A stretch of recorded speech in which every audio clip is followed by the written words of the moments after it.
Welcome back to BCN news. ప్రభుత్వ సేవలపై ప్రజలకు మరింత నమ్మకం కలిగేలా సానుకూల దృక్పథం పెంపొందించేలా పనిచేయాలని శ్రీకాకుళం కలెక్టర్ స్వప్నిల్ దినకర్ పుణ్కర్ పిలుపునిచ్చారు. కలెక్టరేట్లో నిర్వహించిన సమీక్షలో ఆయన క్షేత్రస్థాయిలో సేవలను మరింత వేగవంతం చేసేలా సచివాలయ సిబ్బందికి దిశానిర్దేశం చేశారు. జేసీ ఫర్మాన్ అహ్మద్ ఖాన్తో కలిసి వివిధ శాఖల పనితీరును పరిశీలించారు. ఈ సందర్భంగా ఆయన మాట్లాడుతూ ప్రజలకు ప్రభుత్వ పథకాలు, సంక్షేమ, అభివృద్ది ఫలాలు అందాలని, తద్వారా పరిపాలనలో జిల్లాను ఆదర్శంగా నిలపాలని సూచించారు. ఒక 12 crores సెరికల్చర్ డిపార్ట్మెంట్ కొద్దిగా తక్కువ, ఒక 1 crore అది కూడా ఇవ్వడం జరిగింది. మ్యాక్సిమం ఇప్పుడు కూడా చూస్తే ఒక స్కూల్ ఎడ్యుకేషన్ డిపార్ట్మెంట్ దీంట్లో కూడా మ్యాక్సిమం తల్లికి వందనం కింద 206 crores ఇవ్వడం జరిగింది.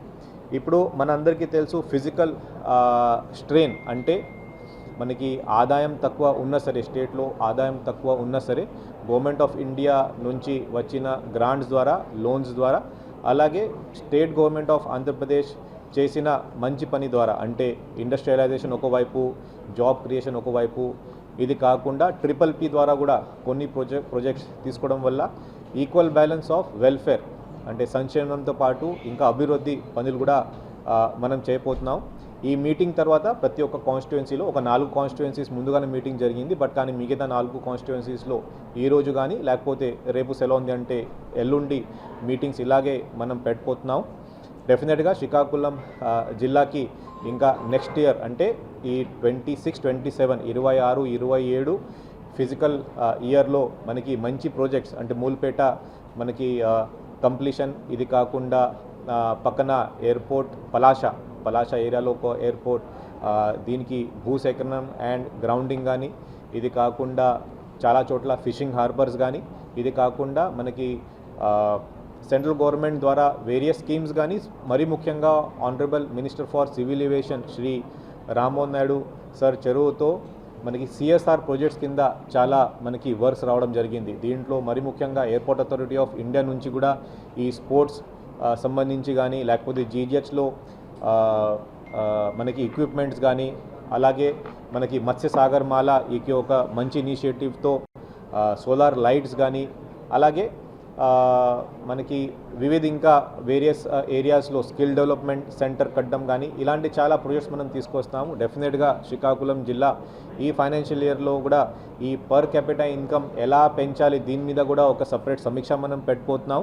అగ్రికల్చర్ అండ్ అలైడ్ యాక్టివిటీస్ నుంచి నాన్ అగ్రికల్చర్కి అంటే ఇండస్ట్రియల్ సెక్టర్, అలాగే సర్వీస్ సెక్టర్కి పబ్లిక్ని ఎలా తీసుకువెళ్ళాలి, అగ్రికల్చర్లో కూడా ప్యాడీ నుంచి, వరి నుంచి ఇతర క్రాప్స్కి, క్యాష్ క్రాప్స్కి కానీ, ఆయిల్ పామ్ కానీ, అలాగే లైవ్ స్టాక్ అండ్ ఫిషరీస్ వైపు పబ్లిక్ని ఎలా తీసుకువెళ్ళాలి దీని మీద కూడా సమీక్ష పెడుతూ మన జిల్లాకి ఓవరాల్ అభివృద్ధి ఈ బడ్జెట్ ద్వారా మనం సాధించాలి.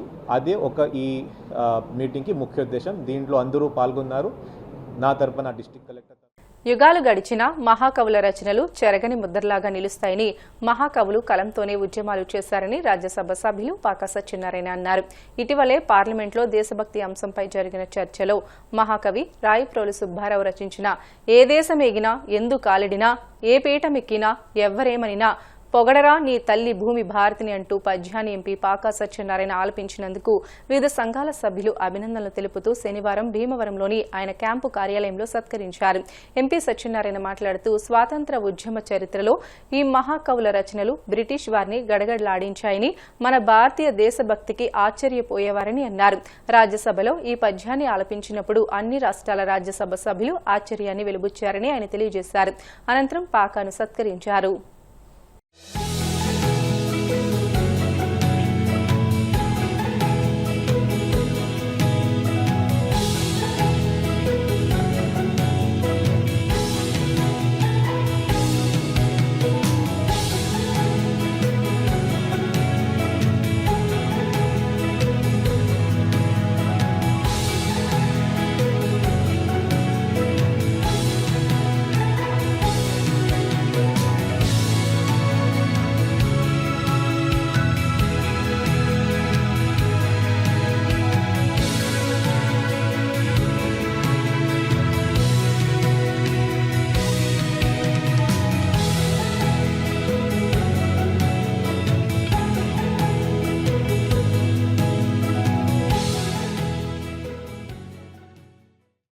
పార్లమెంటు ఎగువ సభలో 2 ప్రధానమైనటువంటి అంశాలు ప్రస్తావనకు వచ్చినప్పుడు, ఒకటి దేశభక్తి, రెండవ అంశం రాష్ట్రభక్తి. దేశభక్తికి సంబంధించినటువంటి విషయంలో నేను కనిపెట్టినటువంటి పాట కాదు. ఒక మహానుభావుడు ఒక జాతి పూర్తిని పొంది అన్ని భక్తుల కంటే కూడా దేశభక్తి గొప్పదని చెప్పి సమాజానికి సంకేతం ఇచ్చినటువంటి రాయప్రోలు సుబ్బారావు గారు లిఖింపబడినటువంటి పద్యము నేను దాన్ని తిరిగి పునఃస్మరణ చేశాను. ఆ పునఃస్మరణ సందర్భంగా చేయటం ఏంటంటే, ఈ తరానికి దాదాపుగా 70-80 సంవత్సరాల క్రితం ఉన్న ఆ తరానికి దానికి ఉన్నటువంటి ప్రాముఖ్యత ఆధారంగా సమాజంలో ఉన్నటువంటి వ్యక్తి తను ఏ మతస్థుడైనా, ఏ కులస్థుడైనా, ఏ ఆరాధకుడైనా దేశారాధన ముందు అన్నీ కూడా దిగదుడిపోయినటువంటి వారు ఇచ్చినటువంటి సందేశం ఆధారంగా దేశం యొక్క అభివృద్ధి, దేశం పట్ల మానవుడికి ఉండవలసిన కర్తవ్యాన్ని ఉద్బోధించేటటువంటి ఆ అంశాన్ని నేను ప్రస్తావించి దాన్ని చేశాను తప్ప ఇందులో నా గొప్పతనం ఏమీ లేదు. తెలుగు మహాకవుల యొక్క గొప్ప గొప్ప కీర్తనలన్నీ కూడా మరొకసారి ప్రస్తావించే పరిస్థితి వచ్చింది. నేను మాట్లాడిన తర్వాత నిన్న రాష్ట్రానికి సంబంధించినటువంటి అంశాన్ని ప్రస్తావించినప్పుడు లక్ష్మణ్ గారు మరొకసారి ఈ యొక్క అంశాన్ని మరీ ఆయన పార్లమెంట్లో మళ్ళీ రాయప్రోలు సుబ్బారావు గారి పద్యాన్ని వారు కూడా పాడుతున్నారు. అంటే రాయప్రోలు సుబ్బారావు గారి యొక్క గొప్ప కీర్తిని మేము ఈ సమాజంలో పార్లమెంట్ వేదికగా పరిచయం చేశాం. వారితో పాటు లోక్సభలో పురంధరేశ్వరి గారు శ్రీకృష్ణదేవరాయలు ఉటికిచ్చినటువంటి పద్యాన్ని ఆవిడ కూడా ప్రశ్నిస్తూ తెలుగు జాతి యొక్క కీర్తన కూడా చెప్పేటువంటి పరిస్థితి వచ్చింది. అంటే తెలుగువాని యొక్క గొప్పతనాన్ని ప్రపంచానికి చాటి చెప్పేటటువంటి అవకాశం నాకు రావడం అనేది దేశభక్తి పూరితంగా నా అదృష్టంగా నేను భావిస్తూ ఉన్నాను. ఈ రాష్ట్రానికి సంబంధించి ఈ యొక్క ఏర్పాటులో ఈ రాష్ట్ర రాజధాని మీద ప్రసంగించి నా రాష్ట్రం, నా రాజధాని, నా భాషలో, నా ప్రజాస్వామ్య వేదిక మీద నేను మాట్లాడేటటువంటి నా అవకాశం నాకు కలగడం అన్నది ఆ పరమేశ్వరుడు నాకు ఇచ్చినటువంటి గొప్ప అదృష్టం. అది ఇటు అవకాశం ఏంటంటే, మానవ శరీరాలు అశాశ్వతాలు, కానీ ఇటువంటివన్నీ కూడా శాశ్వతంగా మరి చరిత్రలో నిలిచిపోయేటటువంటి సంఘటనలు. కాబట్టి నాకు ఈ రకమైనటువంటి అవకాశం ఆ పరమేశ్వరుడు, ఇక్కడ ఉన్నటువంటి పెద్దల యొక్క ఆశీర్వాదం మేరకు నాకు లభించిన కారణంగా ఈ 4 విషయాలు నేను చెప్పేటటువంటి ప్రయత్నిస్తుంది. భవిష్యత్తులో తప్పనిసరిగా ఈ రాష్ట్ర దేశ హితం కోసం, సమాజ హితం కోసం మేము అన్ని రకాలుగా కృషి చేసేటటువంటి పరిస్థితి ఉంటుంది. ఇందులో దళిత, బడుగు, బలహీన వర్గాల యొక్క సమస్యలు, సాంస్కృతిక సాంప్రదాయాలు, భాష, అన్ని అంశాలు కూడా సృజించేటటువంటి అవకాశాన్ని నేను పూర్తిగా వినియోగించి పార్లమెంటు వేదికగా నేను ప్రస్తావిస్తానని చెప్పి ఈ సందర్భంగా మరొకసారి మీ అందరికి కూడా తెలియజేస్తూ, నన్ను ఆశీర్వదించడానికి వచ్చినటువంటి పెద్దలందరికీ కూడా నా యొక్క ప్రత్యేకమైన ధన్యవాదాలు. రైతులకు అన్ని విధాలా న్యాయం జరిగేలా ప్రభుత్వం అండగా ఉంటుందని పశ్చిమ గోదావరి జిల్లా joint collector T Rahul Kumar Reddy తెలియజేశారు. వీరవాసరం మండలం తోలేరులో క్షేత్రస్థాయిలో పర్యటించి రైతులకు పట్టాదారు పాస్ పుస్తకాలు పంపిణీ చేశారు. ఈ సందర్భంగా ఆయన కొంతమంది రైతుల ఇళ్ల వద్దకు వెళ్లి వారి భూముల వివరాలు, కౌలు సాగు పరిస్థితులు ఎదుర్కొంటున్న సమస్యల గురించి అడిగి తెలుసుకున్నారు. అనంతరం తోలేరు గ్రామంలోని రైతు సేవా కేంద్రాన్ని ఆకస్మికంగా తనిఖీ చేసి ధాన్యం కొనుగోలు ఏర్పాట్లపై సమీక్షించారు. ఈ కార్యక్రమంలో ఆర్డీఓ కె ప్రవీణ్ కుమార్ రెడ్డి, వ్యవసాయ సహాయ సంచాలకులు కేఏఎస్ఎస్ శ్రీనివాస్, తహసీల్దార్ రామాంజనేయులు, మండల వ్యవసాయ అధికారి బన్సిబాబు, వీఆర్ఓలు, రైతు సేవా కేంద్రం సిబ్బంది, రైతులు పాల్గొన్నారు. ఇంకోటి, మీరు పట్టుకెళ్తున్నప్పుడు సంచులు ఎన్ని పట్టుకెళ్తున్నారు, మీకు కావాల్సినవి పట్టుకెళ్ళండి. దాన్ని పోసిన తర్వాత మాత్రం తీసుకెళ్ళాలి. ఒక వారం ముందు తీసుకెళ్ళి నేను పెట్టుకుంటానంటే కరెక్ట్ కాదు. నేను ఈరోజు సాయంత్రం నేను ఊడుస్తున్నాను, మధ్యాహ్నం వచ్చో నాకు సాయంత్రం వచ్చి పట్టుకెళ్ళండి. ఓకే. రెండోది, హార్వెస్టర్స్ ఇష్యూ ఉందమ్మా. ఈసారి శాంపుల్ ఏం చేస్తామంటే ప్లాస్టిక్ కవర్లో పెట్టి ఇక్కడ సీజన్ అయితే వరకు పెడతాం. మీకు చెప్పామని ప్రతి శాంపుల్ ఉండాలి. మీకు ఏదైనా ఇబ్బంది ఉంటే మీరు దళారినో ఇంకొకరు మిల్లర్తో మాట్లాడాల్సిన అవసరం లేదు. ఎవరితో మాట్లాడాలి?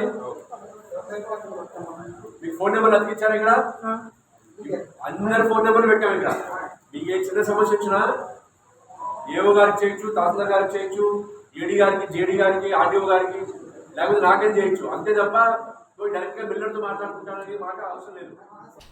కాకినాడ జిల్లా గండేపల్లి మండలం ఎర్రపాలెం గ్రామంలో పౌర సరఫరాలు వ్యవసాయ శాఖ సంయుక్త ఆధ్వర్యంలో శనివారం రబీ 2025-26 ధాన్యం కొనుగోలు ప్రక్రియ ప్రారంభమైంది.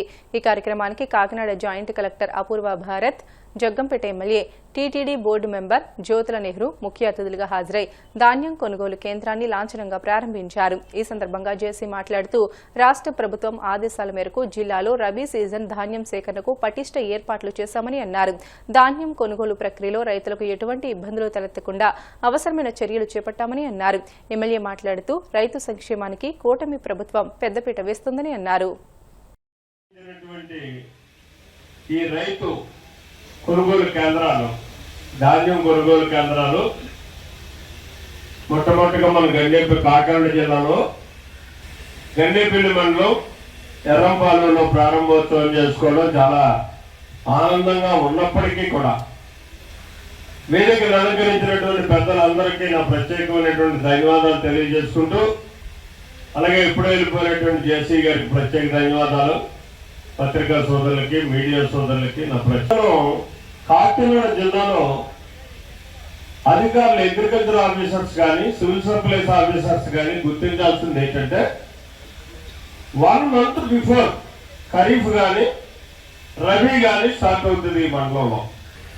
ఎందుకు స్టార్ట్ అవుతుంది అంటే నీటి ఎద్దడి, ఎక్కడ వెనకబడిపోతామో, రైతులు ఎక్కడ దెబ్బతింటామో అనే భయంతో అన్ని బోర్ల మీద, ఏదో పోలవరం కాలం మీద లిఫ్ట్ చేసుకున్నాం, పుష్కర కాలంతో వచ్చే నీటితో మొత్తానికి ఏదో రకంగా ఆతృతతో కష్టపడి ఇక రైతాంగం అంతా కూడా మంచి పంటలు పండిస్తారు. ఏ ఒక్క రైతు కూడా 50 క్వింటాలు 50 బస్తాలు తక్కువ కాకుండా ఖరీఫ్ రబీ కూడా ఈక్వల్ గా పండించేటటువంటి ప్రాంతం ఏదైనా ఉందంటే అది గండేపల్లి మండలం అని చెప్పగలం. వార్తలు ముగించే ముందు ముఖ్యాంశాలు మరొకసారి. రాష్ట్ర అభివృద్ధి, పేద ప్రజల సంక్షేమే లక్ష్యంగా కూటమి ప్రభుత్వం ముందుకు వెళ్తోంది. మంత్రి ఆనం రామనారాయణ రెడ్డి స్పష్టీకరణ. అమరావతిపై రాజ్యసభలో జరిగిన చర్చలో వైసీపీ ఎంపీల గొంతు నొక్కారన్న వైవి సుబ్బారెడ్డి. అమరావతి నిర్మాణం పేరుతో దోపిడీ, అవినీతి జరుగుతుందని ఆరోపణ. కూటమి పాలనలో మహిళలకు రక్షణ కరువైందన్న వైసీపీ మాజీ ఎమ్మెల్యే కోరుముట్ల శ్రీనివాసులు. రైల్వే కోడూరులో దాడులు అత్యంత హేయమని ధ్వజం. ప్రభుత్వ సేవలపై ప్రజలకు మరింత నమ్మకం కలగాలన్న శ్రీకాకుళం జిల్లా కలెక్టర్ స్వప్నిల్. సానుకూల దృక్పథం పెంపొందించేలా పనిచేయాలని అధికారులకు సూచన. ఇవి ఇప్పటివరకున్న బులెటిన్లోని అప్డేట్స్. మరిన్ని వార్తల కోసం BCN digital YouTube channel, Facebook పేజీని ఫాలో అవ్వండి. అప్డేట్ వార్తల కోసం ప్లీజ్ డూ సబ్స్క్రైబ్.